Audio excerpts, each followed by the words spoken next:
ब्राह्मण देवता न माने तो एक फल निकाल करके दिया, ले जाओ इसको अपनी पत्नी को खिला देना। इदं भक्षय पतन्यात्वं तथा पुत्रो भविष्यति, सत्यम शौचम दया दानम मेकभक्त तु भोजनम। फल को खाने के बाद आपकी पत्नी सत्य बोले, पवित्रता के साथ रहे, सत्यम शौचम दया दानम, दया की प्रवृत्ति आत्मा में रखे और रोजाना कुछ ना कुछ दान करे। रोजाना मेक भक्त तु भोजनम, दया सबके लिए रखना चाहिए। आत्मा में दया सबके लिए होनी चाहिए, चाहे वो जलचर हो, थलचर हो, नभचर हो। जलचर थलचर नभचर नाना, जे जल चेतन जीव जहाना।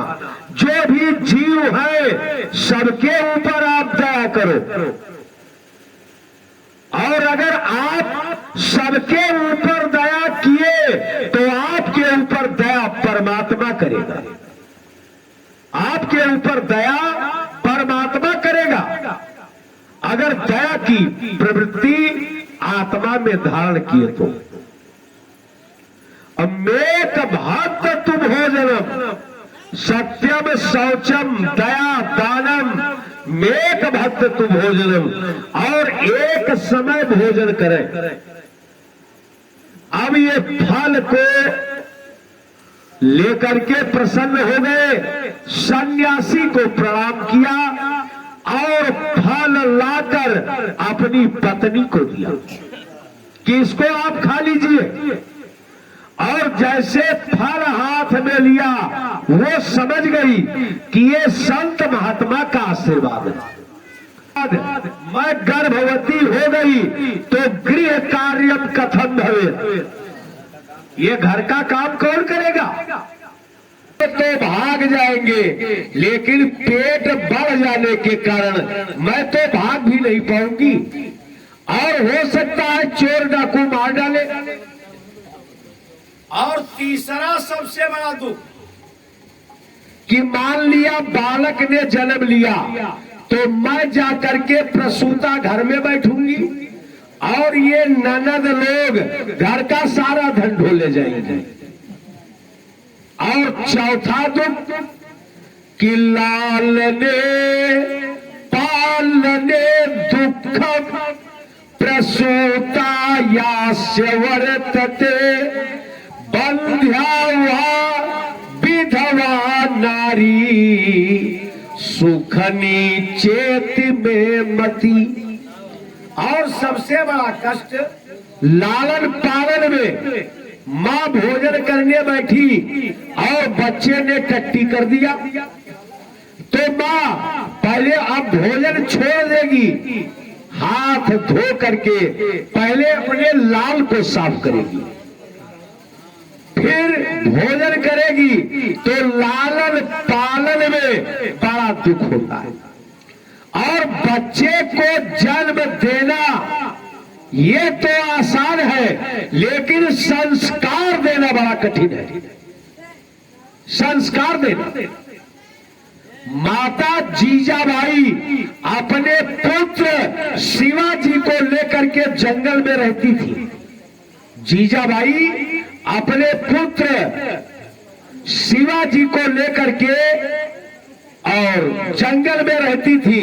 संयोग की बात, एक शेर दहाड़ता निकला, शेर, और शिवाजी छोटे थे, छोटा सा धनुष और बाण हाथ में लिए थे।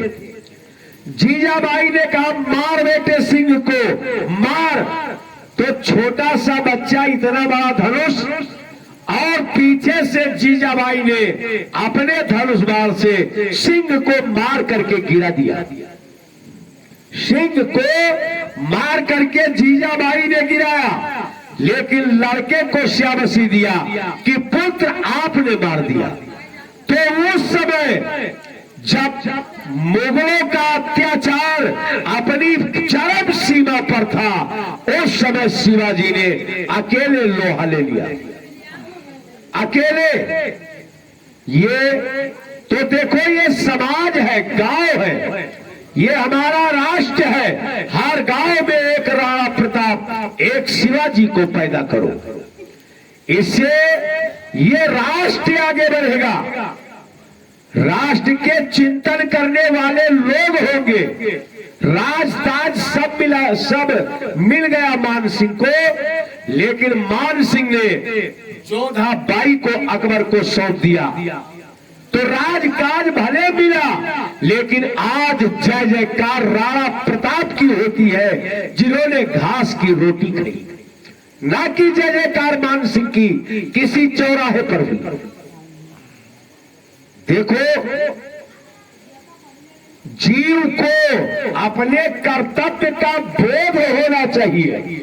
समय समय पर ये पुराण लिखे गए हैं कि किस समय क्या आवश्यकता है, समाज को किस समय किस चीज की आवश्यकता है, उस समय उस पुराणों की रचना की गई।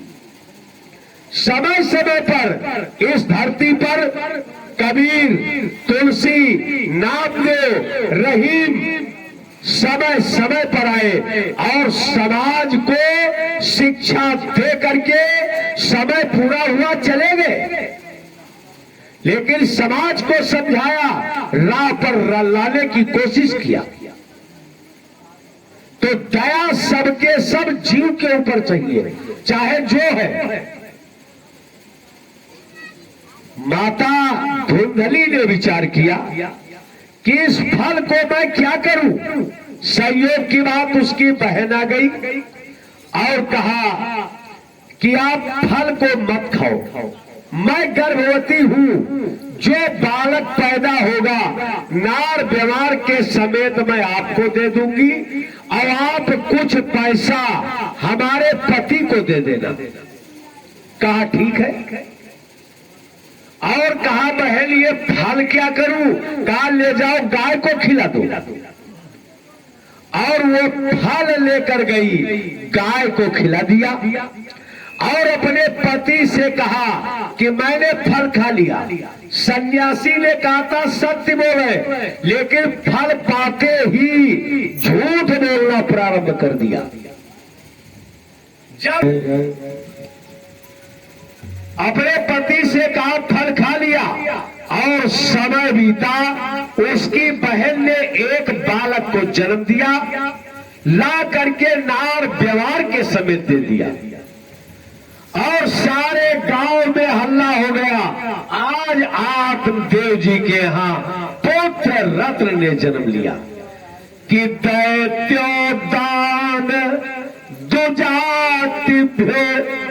अरे भाई, पत्थर के ऊपर दूब निकल आई, पत्थर पर घास जमा है, तो ब्राह्मणों को दान दिया। देखो, एक बात और नोट कर लेना कि जीवन में कोई भी निर्बल है, दुर्बल है, उसकी मदद करो। आपको अश्वमेध यज्ञ का फल होगा, लेकिन दान केवल ब्राह्मण को दो। कोई गरीब है, निर्बल है, दुर्बल है, असहाय है, उसकी मदद करो, लेकिन जो दान देना है वो दान केवल ब्राह्मण को दो। मदद सबकी करो, लेकिन जो दान देना है वो केवल ब्राह्मण को, और वो भी पात्र को।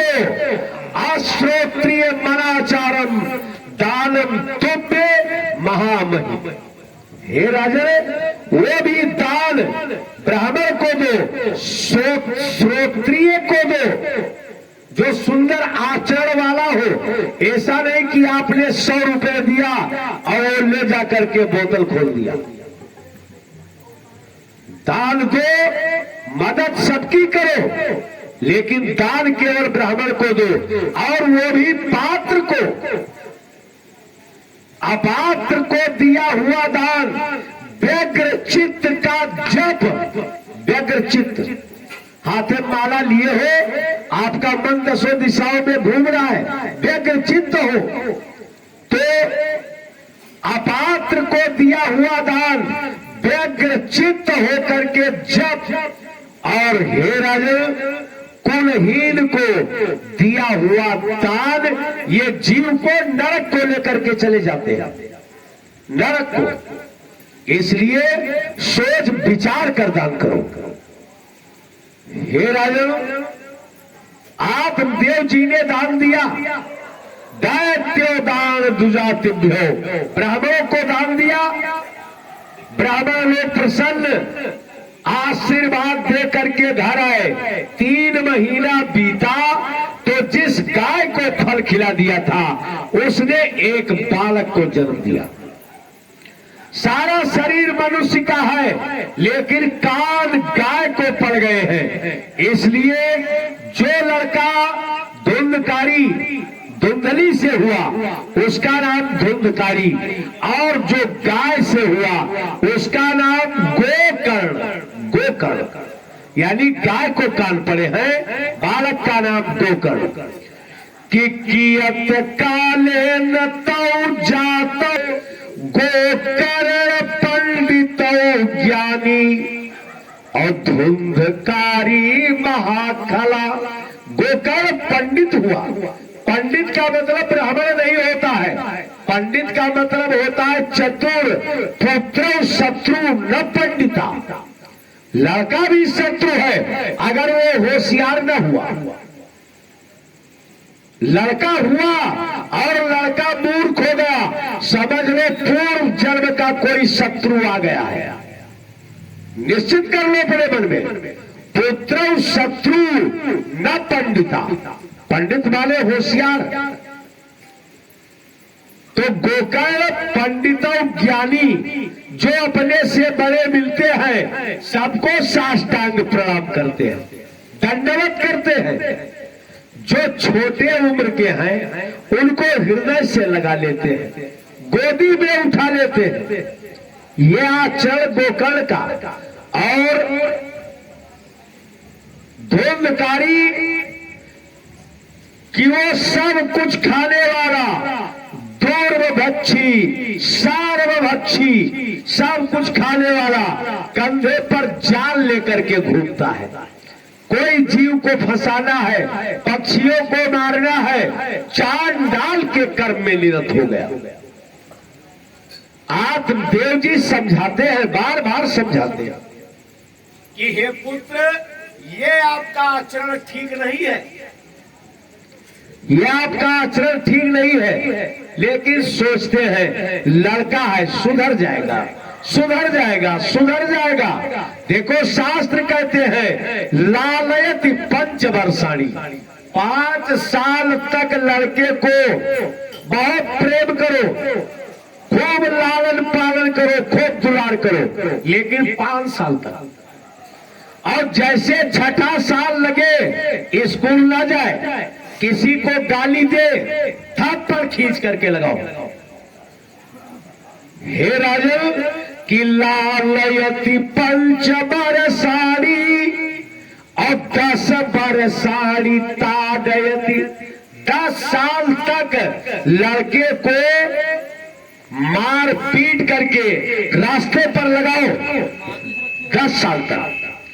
और अगर 10 साल तक नहीं सुधरा तो प्राप्त 11 वर्षे पुत्रम मित्रम समाचरे, अपने पुत्र से मित्रवत व्यवहार करना शुरू कर दो।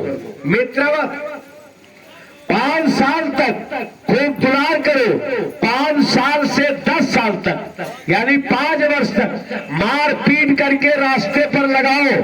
और अगर 10 साल में रास्ते पर नहीं लगता तो प्राप्त 11 वर्षे पुत्र मित्रम समाचरे, पुत्र से मित्र जैसा व्यवहार करो। क्या लेकिन वो लड़का न माना, और बड़ा हुआ तो बेस्याओं के घर जाने लगा, बेस्याओं के घर, माता पिता की गाढ़ी कमाई एक एक जेवर साफ चुरा चुरा करके देने लगा। और जो बेश्याएं होती है इनका कोई पति नहीं होता है। कि हमारे राज्य में जो सती स्त्री हो, पतिव्रता हो, वो हमारे दरबार में आए, उनको सम्मानित किया जाएगा। तो एक बेश्या पहुंच गई, कहा महाराज मैं पतिव्रता हूं, और उसको सारा शहर जाने। राजा भी विस्मय में पड़ गया, कहा तू पतिव्रता है, बेश्या है कि पतिव्रता है? कहा महाराज मैं पतिव्रता हूं। कहा कैसे? कहा हमारा पति संसार में केवल लक्ष्मी पति है और कोई पति नहीं है, यानी जिसके पास लक्ष्मी वही हमारा पति, जिसके पास लक्ष्मी है वही हमारा पति है। तो मैं पतिव्रता हूं। तो बेश्याएं किसी की पत्नी नहीं होती और ना इनका कोई संबंध होता है, ना कोई रिलेशन होता है। जैसे एक उदाहरण से बात स्पष्ट हो जाएगी। अर्जुन इंद्र के पुत्र हैं, अर्जुन इंद्र के पुत्र हैं। एक बार इंद्र लोक में गए तो इंद्र ने कहा पुत्र मैंने सुना है राग कीर्तनो अर्जुनो भूत, राग में अर्जुन तुम बहुत आगे हो, तो आज एक कीर्तनो अर्जुनो भूत, आप कीर्तन बहुत अच्छा करते हो, तो एक कीर्तन सुनाओ। और अर्जुन ने एक कीर्तन इंद्रलोक में सुनाया। और जो उर्वशी थी, उर्वशी वो इंद्र के भजन पर, इंद्र के गीत, अर्जुन के गीत पर वो मोहित हो गई। सारे देवता अपने अपने स्थान चले गए और हे राजन अर्जुन अपने आतिथ्य गृह में सोने के लिए गए। अर्धरात्रि का समय और उर्वशी को नींद नहीं आ रही है, केवल अर्जुन के राग को सुनकर के। अर्धरात्रि में उर्वशी गई, दरवाजा पीटा, अर्जुन निकले तो देखा कि सामने उर्वशी खड़ी है। दोनों हाथ जोड़ दिए, माता जी प्रणाम। कहा अप्सराएं ना किसी की माता होती है, ना बहन होती है, ना बेटी होती है। कहा आपका मतलब मैं नहीं समझा। तो उर्वशी ने कहा कि हमारे चित्त की वृत्ति की आसक्ति आपके ऊपर हो गई है, आप हमारी इच्छा पूरी करो। अर्जुन ने हाथ जोड़ा, माता जी पहले आप हमारे पूर्वज पुरुरवा की प्रेसी रह चुकी हो और मैं उन्हीं का वंशज हूं, पुरुरवा का। तो बताओ जो हमारे पूर्वज की प्रेसी रही हो उसके साथ मैं रमण कैसे करूं? फिर उर्वशी ने डांटा, मूर्ख, बताती हूं कि अप्सराएं किसी की प्रेसी नहीं होती, हमको अपना लो। अर्जुन ने कहा नहीं, मैं हमारी दृष्टि आपके ऊपर, आपके चरण से ऊपर नहीं उठ सकती, क्योंकि आप हमको देख रही हो और मैं आपके चरण को देख रहा हूं कि आप हमारी मां हो।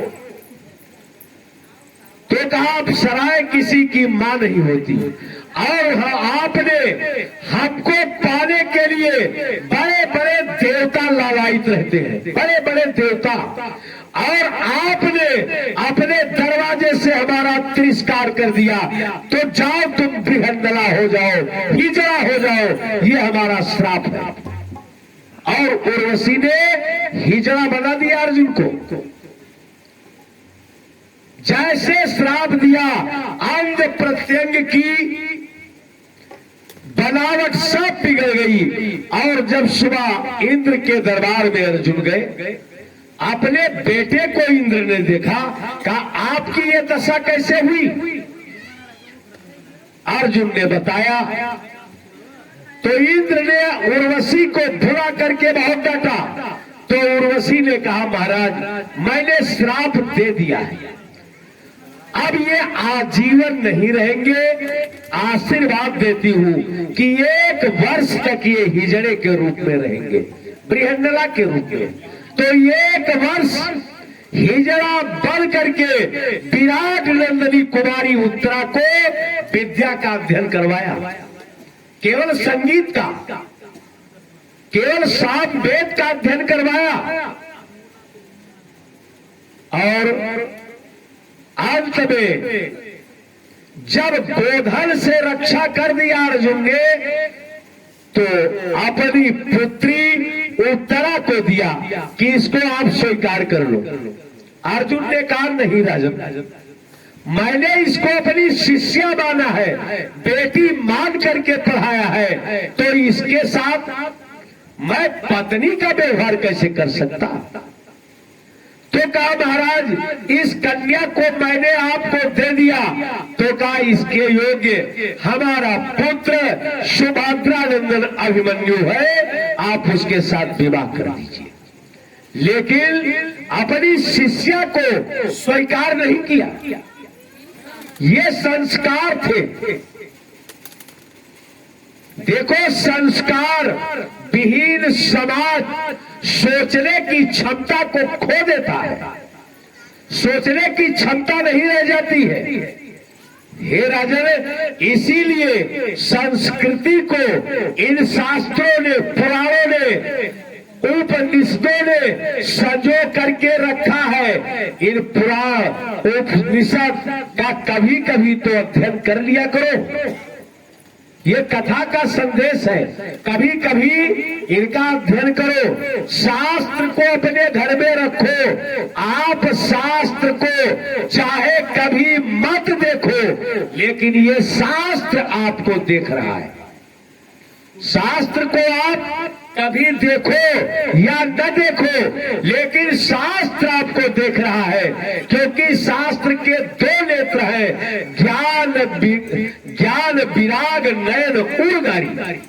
ज्ञान और विराग ये 2 नेत्र हैं ग्रंथ के, और ग्रंथों के अध्ययन से हे राजन जीव का ज्ञान बढ़ता है।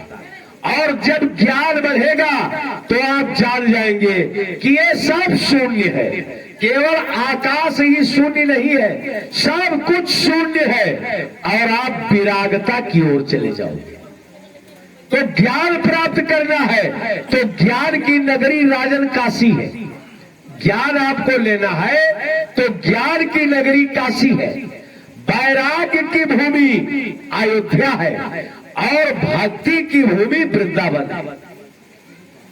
ज्ञान जो है, ज्ञान की भूमि काशी है, वैराग्य की भूमि अयोध्या है और भक्त की भूमि वृंदावन है। बोलो वृंदावन बिहारी लाल की। हे राजन, जब वेश्याओं के घर आने जाने लगा